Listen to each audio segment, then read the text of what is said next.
La fe hace que las cosas sucedan. Siempre hemos escuchado hablar de fe, ¿verdad? Y si vamos a la Biblia, hay pasajes tan ricos, tan de verdad ricos sobre la fe. El más famoso quizás es la definición de Hebreos capítulo 11, que dice, la fe es la certeza de lo que se espera y es la convicción de lo que no se ve. Es pues la fe, eso lo dice la clásica versión de la Biblia, Reina Valera. Es pues la fe, la certeza de lo que se espera y la convicción de lo que no se ve. Pero encontramos ahí mismo que dice que sin fe es imposible agradar a Dios. Todo el que se acerca a Dios crea que le hay y es galardonador de los que le buscan.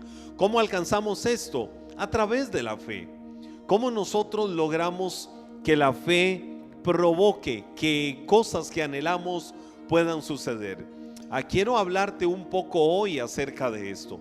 No quiero darte una pócima mágica, no quiero darte una lista de pasos como un recetario para decirte esto va a provocar que se den muchas cosas en tu vida por medio de la fe. No, de ninguna manera.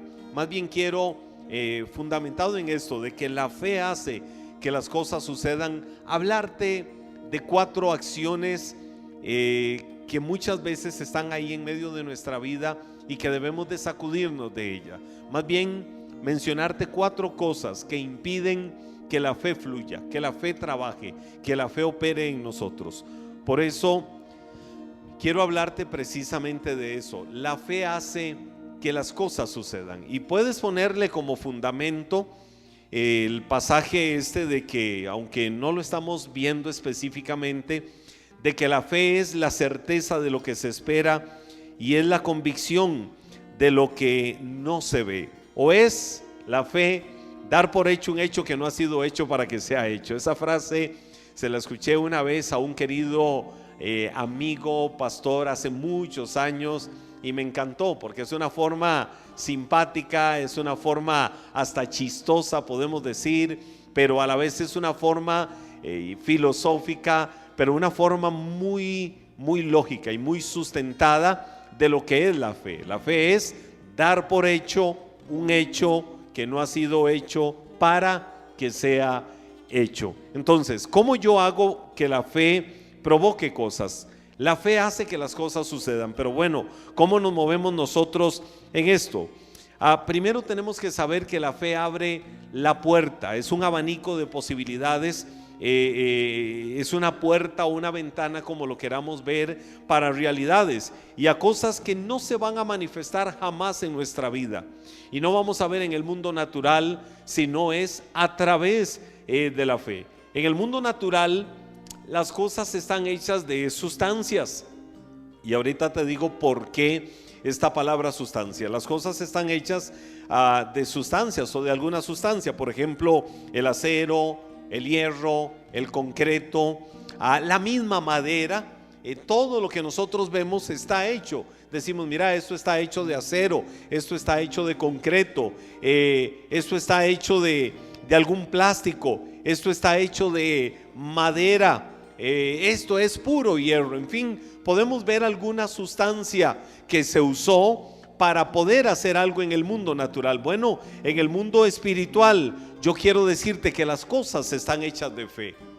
Si en el mundo natural las cosas están hechas de fe, entonces significa que esa es la sustancia con la que nosotros debemos de ver primero las cosas en el mundo espiritual. Si están hechas de fe, entonces primeramente tenemos que palpar, tenemos que sentir esa sustancia espiritual para verla también en el mundo natural. Hay una versión de la Biblia que dice que la fe es la sustancia de las cosas que nosotros esperamos. Es decir, es ese vigor, es esa fuerza, es esa vitamina, es ese alimento que nosotros necesitamos para que las cosas sucedan. La fe entonces entra al mundo espiritual para traer las cosas al mundo natural. Eso hace la fe. La fe va y entra a ese mundo natural para que luego nosotros las veamos ejecutadas en el mundo espiritual. Dios no te ha dado fe para que puedas creer en Él. ¿Por qué? Porque es obvio. Nosotros, para que no nos confundamos con esto, nosotros tenemos fe en Dios y confiamos plenamente en el Señor y en su poder. Creemos que Jesús es el Señor, creemos que Dios le levantó de los muertos, creemos en el poder de Dios, y eso ha sucedido por la fe. Entonces más bien es un hecho obvio. Lo que te quiero decir es que nosotros necesitamos fe, y Dios ha traído fe a nosotros para que podamos empezar a creer, para que empecemos a ver correctamente nuestra propia vida y aún las circunstancias. Tenemos que aprender a ver las situaciones de la vida con fe. No tenemos que verlas con derrota, con pesimismo. No tenemos que verla de una manera negativa. No, tenemos que aprender a verlas con fe. Tal vez hoy no está la bonanza que en otro tiempo había. Hay personas que viven tal vez mucho recordando los tiempos del pasado, y cuando tenían una cosa o tenían otra, tal vez hoy por diferentes situaciones no la tienen. Entonces, habrá una forma de reaccionar. No, la verdad es que mi vida está muy mal, qué terrible, qué lástima, ay, aquellos tiempos, y anhelamos algo que ya no existe. No, más bien, si hoy por una u otra situación, por diferentes situaciones, no tienes aquello que en otro tiempo vivías, entonces más bien la actitud del corazón tiene que ser de empoderarnos en fe y decir: en fe yo me voy a levantar, en fe yo voy a resurgir, en fe voy a salir de la situación en la que estamos. La Biblia dice que el Señor es el que nos toma del polvo, del lago cenagoso, del lugar de aflicción, del lugar de luto, y Él es el que nos levanta. La palabra también dice que el Señor es el que restituye, y Él restituye cuando hay un corazón quebrantado delante de su presencia. ¿Quién no ha pasado momentos de adversidad? ¿Quién no ha pasado momentos de crisis? ¿Quién no ha pasado momentos de dolor, momentos de angustia? Bueno, ahí es donde tenemos que ejercitar la fe para creer en nosotros mismos. Es decir, creer en nosotros mismos es de que las situaciones no nos doblegan, las situaciones no nos derrotan. La soledad no te va a vencer. La soledad no va a ser el dueño de tu vida. No, más bien vas a ser dueña de la soledad. Y le vas a decir a la soledad por dónde tiene que ir. No es la soledad la que tiene que marcarte el rumbo de tu vida.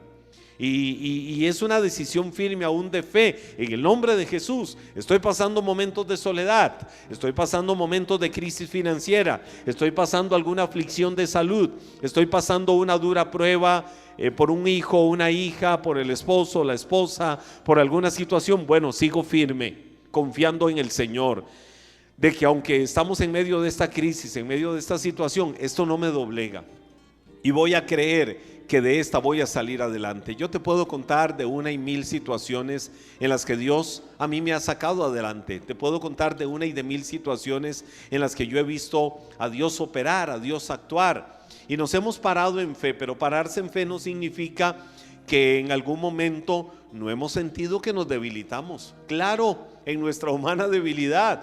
Yo muchas veces por mí mismo, te lo voy a decir, por mí mismo en mi humana debilidad hubiera caído derrotado, hubiera caído doblegado, hubiera perecido. Y como dice la palabra, hubiera yo de verdad caído en la peor aflicción si no hubiera confiado en que el Señor es el que me sustenta. Él es tu sustentador. Entonces la fe tenemos que afirmarla creyendo en nosotros mismos. ¿Por qué? Porque somos el templo del Espíritu Santo. Ya nosotros no estamos solos, somos la habitación personal del Espíritu Santo. Entonces, donde quiera que estemos, por donde estemos cruzando, alguien dice, está pasando por donde asustan. Por donde quiera que estés pasando, puedes tener la seguridad y puedes tener la certeza de que vas a salir adelante. Las confesiones de labios en esto son importantes. No son confesiones positivistas. No son confesiones de no tengo problemas, no tengo problemas, no tengo problemas, no tengo situaciones adversas, no tengo situaciones difíciles. No. Eso más bien es negación. Eso más bien es no enfrentar las situaciones. Es más bien que en medio de la situación que estoy pasando, en medio de lo que estoy viviendo, estoy confiando de que voy a salir adelante, de que el Señor me ayuda. Entonces no podemos caer en la negación, pero tenemos que usar nuestros labios para hablar vida. Por eso es que Pablo recordando en la segunda carta a los Corintios, recordando un paralelo de la Biblia, dijo: creí por lo cual hablé, creí por lo cual hablé. Entonces yo creo que en medio de la situación, yo creo que aún en la adversidad y lo que se está viviendo, voy a salir adelante, lo voy a hablar.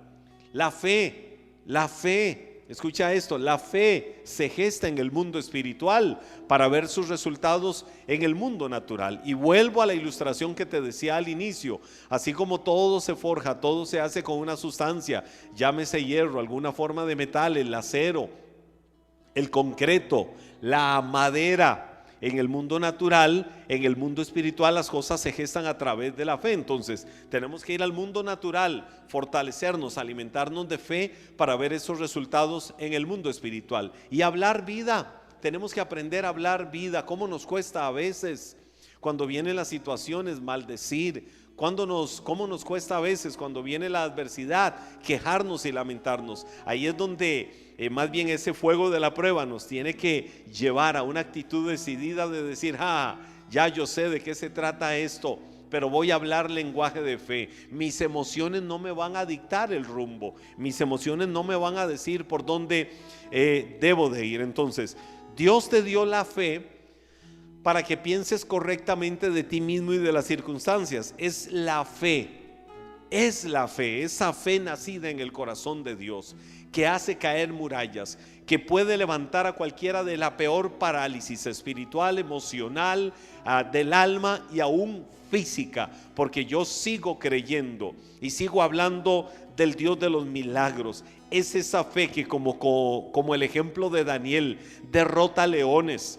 ¿Quién va a estar al frente de un león o de un foso lleno de leones? Estar ahí con ellos, y que más bien luego los leones sean como una almohada y sean como una cobija que le abrigue y con su piel para darle calor en la noche. ¿Cómo suceden esas cosas? A través de la fe y de la confianza plena de que el Señor lo puede hacer. No es que alguien va a poner a prueba a Dios y decir: voy a ir y me le voy a meter a un león y nada me va a pasar. Voy a pararme frente a la peor y más venenosa y mortal serpiente para que vean que Dios es un Dios de poder. No, no hay que hacer eso. Eso más bien es retar a Dios.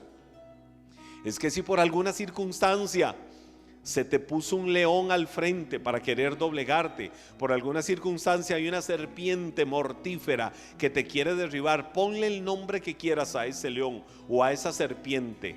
Si por alguna circunstancia sopló un viento huracanado sobre tu vida, sobre tu hogar, es decir, sobre tu ser interior, puedas decir: los vientos se detienen y hay grande bonanza, hay quietud de vientos, porque el Señor es el que toma el control de esta situación.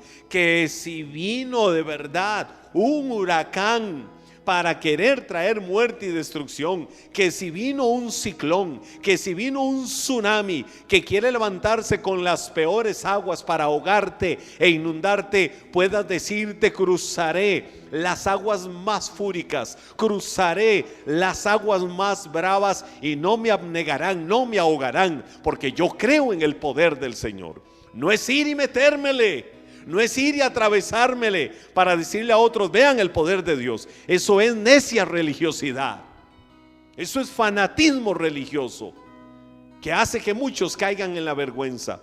Se trata de que, si no se estaba esperando, aún así podamos confiar plenamente en el poder del Señor. Entonces, hay obstáculos que impiden que la fe pueda trabajar. Hay obstáculos que impiden que la fe pueda desarrollarse. ¿Cuáles son esos obstáculos? El número uno de ellos: la falta de comunión con Dios. Te lo voy a mencionar rápidamente. La falta de comunión con Dios. Necesitamos tener comunión con Dios. Y cuando hablamos de comunión con Dios, estamos hablando de intimar, estamos hablando de esos tiempos de relación con Dios. La Biblia dice en el libro del profeta Isaías, el pasaje que te voy a leer del profeta Isaías es una palabra de exhortación. Brevemente la explico puramente en el plano natural. El pueblo de Israel había caído en la idolatría y se habían vuelto a muchos dioses paganos, a muchos dioses muertos, adorando imágenes de dioses muertos, adorando a dioses de otras naciones, muchos se habían olvidado del Señor y habían caído en esa forma de adoración idolátrica a dioses muertos, y eso le llevaba incluso a acciones y a prácticas inmorales o a prácticas indeseadas, a cosas no correctas. Entonces viene la Biblia y dice, Isaías capítulo 57 verso 11: ¿y de quién te asustaste y temiste, que has faltado a la fe y no te has acordado de mí, ni te vino al pensamiento? No he guardado silencio desde tiempos antiguos y nunca me has temido. Esto lo está diciendo el Señor en una palabra de exhortación al pueblo de Israel. Una exhortación fuerte. ¿Qué les estaba diciendo el Señor? Has faltado a la fe. Has faltado a la fe. ¿De quién te has asustado y de quién has temido? ¿Por qué has faltado a la fe? Porque no te has acordado de mí y porque ni siquiera vine al pensamiento. Porque ellos estaban tan ocupados en otra forma de culto, estaban tan ocupados en otra forma de exaltación y adoración a dioses muertos, que se habían olvidado del Dios que había creado el cielo y la tierra. Entonces eso había traído una serie de males. Venían miedos, venían temores, se acordaban de Dios cuando el enemigo quería venir a derrotarlos, cuando el enemigo quería venir a matarlos, y ahí surgían como con aquello de ¿y ahora quién podrá ayudarnos? Que venga el Dios del cielo. Ahora sí se acordaban del Dios del cielo, pero la Biblia dice que les había faltado la fe. Entonces, aunque esta es una ilustración natural descrita en el Antiguo Testamento, en el libro del profeta Isaías capítulo 57, sobre la idolatría del pueblo de Israel, de alguna manera nos describe de que cuando no hay comunión con Dios, la fe se debilita. Te voy a decir algo: no es que Dios va a venir con un látigo sobre tu vida y te va a decir: hijo de la rebelión, hijo de la injusticia, hijo de la desgracia, me diste la espalda y ahora vas a ver lo que te voy a hacer. No, ese Dios yo no lo conozco. Aquí estoy hablando de una ilustración bajo el pacto del Sinaí, bajo el pacto de la ley mosaica, la ley judía. Pero ahora estamos bajo el pacto de la gracia de Dios. Y no es que el Señor va a venir con un látigo y decirte: ahora sí, rebelde, ahora sí vas a pagar el haberme olvidado. No. Como dice el mismo profeta Isaías en otra porción donde habla del amor de Dios: aunque se olvide de ti la que te ha dado a luz, aunque se olvide de ti la que te ha amamantado, yo nunca me olvidaré de ti. Y como le decía el Señor al mismo pueblo de Israel, mencionando a las tribus, les decía: ¿cómo me voy a olvidar de ti? ¿Cómo voy a hacer contigo lo mismo que hice con otros? ¿Cómo voy a abandonarte? Con lazos de ternura y con cuerdas de amor te he atraído hacia mí. Ese es Dios, es un Dios de amor. No es culpa de Dios si nosotros no estamos viendo situaciones buenas en nuestra vida por causa de que lo hemos abandonado. Es que cuando empezamos a abandonar a Dios, cuando empezamos a alejarnos del Señor y empezamos cualquier forma de idea, filosofía, pensamientos de alguna manera rebeldes en nuestro corazón, el camino de nuestra vida no puede ser un buen camino, porque como dijo sabiamente Pedro el apóstol: Señor, es que separados de ti nada podemos hacer. Y también él mismo dijo: ¿a quién iríamos si solo tú tienes palabras de vida eterna? Entonces, ¿qué necesitamos? Comunión con Dios. Necesitamos relacionarnos más con Dios. Relacionarse más con Dios tampoco es vestirnos de religiosidad y andar en un puro bla, bla, bla, bla de religión. No, más bien es tener esa relación. Yo creo que todos tenemos amigos o la mayoría disfrutará de relaciones de amistad con otros. Es tener esa amistad con Dios. Es saber de que tengo esa persona con la que puedo hablar, con la que puedo platicar, con la que puedo llorar, a la que me puedo rendir, y que puede hacer cosas hermosas siempre con su consejo, con su sabiduría, con su amor, con su ternura y su misericordia. Dios te ama y el Señor te quiere cerca de Él. El Señor no permitió que vinieras a este mundo por un error. No permitió que vinieras a este mundo a llevar palo. No permitió que vinieras a este mundo a estar marcado por las desgracias que tal vez habías vivido, por las situaciones que tal vez has enfrentado en la vida. Y quizás muchas veces nuestros pensamientos humanos nos seducen y nos hacen creer eso de que ¿por qué yo tengo que sufrir tanto? ¿Por qué tengo que haber fracasado en esto? ¿Por qué tengo que haber vivido aquella otra forma de fracaso? No, un momento. Fracasos en la vida todos tenemos, pero el camino al éxito está marcado de fracasos. Tu destino final no es el fracaso, tu destino final no es quedarte ahí hundido en un hueco de fracaso. No, más bien de ahí hay que levantarse, porque nuestro destino es hacia adelante. Pablo decía, una sola cosa hago. Una sola cosa hago. Una sola cosa hago. ¿Qué es esa una sola cosa que hago? Me extiendo a lo que está adelante, al premio del supremo llamamiento de Dios en Cristo Jesús. Extenderse a lo que está adelante es seguir avanzando. No detengas la carrera de tu vida. Más bien empieza a ser un gestor, una gestora de propósitos. ¿Qué puedo hacer? ¿Qué puedo crear cada día? ¿Cómo puedo hacer para darle más sentido a las oportunidades y a las cosas que hago en la vida? Quiero pedirle al Señor sabiduría y dirección. Quiero relacionarme más con Dios, tener comunión con Dios. Y número 2, ¿cuál es un obstáculo que impide que la fe pueda trabajar? No permanecer en la palabra o la falta de permanencia en la palabra. La Biblia dice en 1 de Juan capítulo 3 verso 22, y recibiremos de Él todo lo que le pidamos. Recibiremos de Él todo lo que le pidamos. Y mire lo que sigue diciendo, porque lo obedecemos y hacemos las cosas que le agradan. Yo les pregunto, ¿cuál hijo? Escuchen esto. Jocelyn y Nancy, Gabriel y Uriel, ¿cómo se portan ustedes? Uriel, sos un hijo bien portado, 5 estrellas. Ok, ahora hablo con tus papás a ver si es cierto. No, de seguro que así es, de seguro que así es. Gabriel, bien portado, sí. Bueno, voy a hablar con tu mamá y con tu papá, a ver si... No, ellos son excelentes de verdad. Y yo sé que son hijas de honra también. Y Fer, que está por allá, yo sé que sí, son gente linda y gente de honra. Pero Uriel, así de mal portado, desobedeces a tus papás, viene tu papá o tu mamá y te dicen, Uri, necesito que hagas esto, y decir, no me da la gana, no quiero. ¿Por qué no le dice a Dani que lo haga él? ¿Por qué tiene que decírmelo a mí? Entonces esa fue tu respuesta. Ah, por cierto, papá, o por cierto, mamá, quería pedirte algo.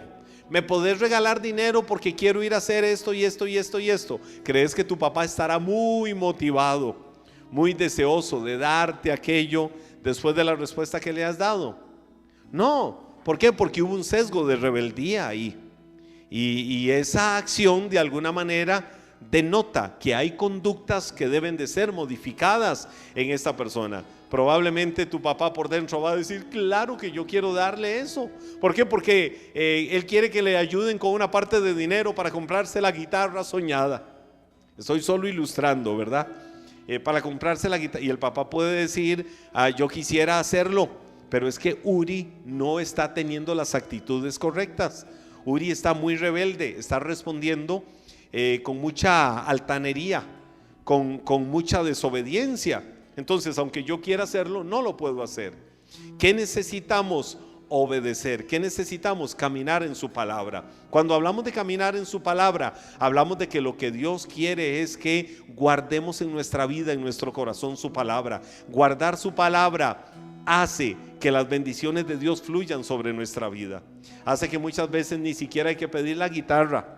No, la guitarra llegó como bendición añadida. Por eso dice la Biblia, Mateo 6:33, busca primeramente el reino de Dios y su justicia, y todas las demás cosas, o todas estas cosas, serán añadidas. Es decir, yo me encargo de las cosas de Dios, caminar en su palabra, honrarlo, obedecerlo, y Dios se encarga de bendecirme. Dios se encarga de ministrarme. Si el Señor te ha hablado hasta este momento, yo te quiero pedir que le digas al Señor: aquí está mi vida, aquí está mi corazón, Señor. Quiero caminar honrándote, quiero caminar obedeciéndote, quiero caminar reconociéndote. Algo que es un obstáculo para que la fe pueda funcionar es considerar muchas veces la realidad natural. La Biblia dice: por fe andamos, no por vista.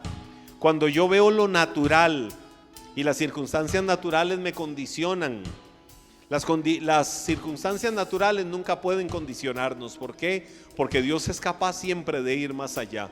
La situación natural puede decir: de esta no salimos. La situación natural puede decir: el COVID-19 va a matar a medio mundo, pero la fe nos dice: nos vamos a levantar y vamos a salir adelante, y hay una cobertura protectora sobre mi vida y también sobre mi familia. La circunstancia natural puede decir: estamos entrando a una crisis económica, a una crisis fiscal de lo peor. La fe me dice que no, que vamos a salir adelante, y más bien esa fe me inspira no a criticar a nuestros gobernantes. Te quiero decir algo: a veces, porque yo no esté de acuerdo con una autoridad gubernamental, con muchas de sus posturas, con muchas de sus posiciones, con ideologías, con filosofías, con pensamientos, con algunas conductas, no significa que no deba de honrar a quienes están en eminencia. Si yo hablo mal de un gobernante que está esforzándose, aún no teniendo muchos pensamientos afines a los que yo tengo, basado y fundamentado en mi vida cristiana, pero es un gobernante elegido democráticamente, y abro mis labios para hablar mal de él, para referirme mal, y hasta de manera despectiva, hasta de manera irresponsablemente llena de mofa, llena de burla, llena de bullying y de muchas otras cosas, estoy deshonrando a mi nación. La Biblia dice: bendita la nación cuyo Dios es el Señor.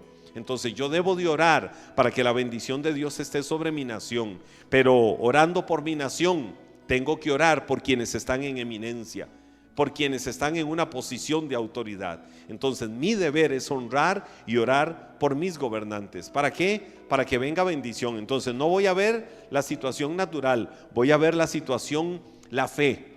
Voy a ver las cosas con los ojos de la fe y creer que Dios puede traer sabiduría, y que el Señor, si hay corazones duros aún en quienes son gobernantes, el Señor puede quebrantar corazones, y que venga humildad para reconocer que necesitan consejo y sabiduría, que por cierto son actitudes que yo he venido viendo que están cambiando mucho las situaciones aún en nuestro país, Costa Rica, y que eso pueda suceder con muchas de nuestras naciones. ¿Por qué? Porque hay apertura al diálogo. No voy a cuestionar los porqués, hay apertura, y solo le digo al Señor que Él glorifique su nombre a través de esto, y que a través de esto se abran puertas de bendición para que gente con temor de Dios, pero con el conocimiento y la sabiduría, puedan ayudarles. Entonces, si yo considero las cosas naturales por encima de las espirituales, eso está bloqueando la fe. Y yo veo el caso de Abraham. La Biblia dice en Romanos capítulo 4 versos 19 al 21: y la fe de Abraham no se debilitó, a pesar de que él reconocía que por tener unos 100 años de edad, su cuerpo ya estaba muy anciano para tener hijos, igual que el vientre de Sara, su esposa. Abraham siempre creyó la promesa de Dios sin vacilar. De hecho, su fe se fortaleció aún más, y así le dio gloria a Dios. Abraham estaba plenamente convencido de que Dios es poderoso para cumplir lo que Él promete. Abraham creyó que el vientre de Sara, su esposa, sin ver la condición natural, la condición humana, era un vientre bendito, y que ahí habría un fruto de bendición, y ese fruto de bendición fue tan de bendición que se ha extendido por todas las naciones del mundo. Entonces yo puedo orar también como Abraham. Yo puedo creer hoy que Dios no ve tu condición natural, que Dios no ve la condición natural del país, que Dios no ve las circunstancias. Dios ve lo que Él puede hacer a través de esto, pero tienes que creer y moverte en la dimensión de fe. ¿Puedes levantar tus manos? Solo quiero terminar mencionando algo. El Salmo 28, en el verso 6 dice: alaben al Señor, pues Él oyó que clamaba por misericordia. ¿Cuál es un cuarto obstáculo que impide que la fe trabaje? La falta de adoración, la falta de acción de gracias. Muestra a Dios gratitud en esta noche. Muéstrale gratitud, dile: Señor, te quiero adorar. Yo sé que tu presencia es real en medio de nosotros. Yo sé que tú estás aquí en la intimidad de mi hogar, en la intimidad del lugar donde estoy. Yo sé que tu presencia es real. Quiero aprender a adorarte. Quiero aprender a tener gratitud. Y cuando rompo con ese obstáculo de no tener gratitud, de no tener adoración a Dios, esto me va a ayudar. Esto va a ser como una liberación que va a provocar. Esto va a provocar que venga la bendición de Dios, que la fe se fortalezca, que la fe se robustezca. Y creo que esa es la buena voluntad de Dios para tu vida y para mi vida. Así es que síguelo adorando, síguelo exaltando, sigue rindiendo tu corazón y tu vida a Él. Y por cierto, una forma de gratitud a Dios es nunca olvidarnos de que todo lo que somos, de que todo lo que tenemos es por la gracia de Dios, de que todo lo hemos recibido de su mano.